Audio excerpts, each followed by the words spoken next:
এইভাবে একবার চিকেন রান্না করলে আঙুল চেটে পুটে খাবে। আর এটা বানানো ভীষণ সহজ আর ঝটপট বানানো যায় জন্য এই চিকেনটা আমার ভীষণ প্রিয়। প্রথমে চিকেনে কিছুটা টক দই দিয়ে সামান্য নুন, হলুদ গুঁড়ো, কাশ্মীরি লঙ্কা গুঁড়ো, গোলমরিচ গুঁড়ো, সামান্য সর্ষের তেল দিয়ে ভালো করে মেখে নিয়ে 10 মিনিট মতো এটাকে রেস্টে রেখেছিলাম।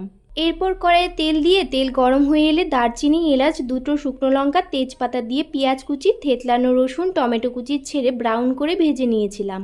এরপর তাতে আগে থেকে বেটে রাখা আদা, জিরে, শুকনো লঙ্কার পেস্ট দিয়ে 1 চামচ মতো ধনে গুঁড়ো, পরিমাণ মতো হলুদ গুঁড়ো, স্বাদ মতো নুন দিয়ে কষিয়ে নিয়ে ম্যারিনেট করা চিকেনটা ছেড়ে দিয়েছিলাম। এরপর কেটে রাখা কয়েকটা আলুর পিস ছেড়ে দিয়েছিলাম। বাড়ির সবার মাংসের আলু ভীষণ প্রিয়, সেজন্য আলুটা আমাকে দিতেই হয়। মাংসে আলু ছাড়া যেন মাংসের কোনো গুরুত্বই নেই, এমন একটা ব্যাপার। আচ্ছা, সে যাই হোক, মশলা বেটে যে পাত্রে রেখেছিলাম সেই পাত্রটা ধুয়ে খানিকটা জল দিয়ে সেদ্ধ করে কষিয়ে নিয়েছিলাম। এরপর গ্রেভির জন্য সামান্য জল দিয়ে ফুটিয়ে নিলে একদম রেডি খাবার জন্য।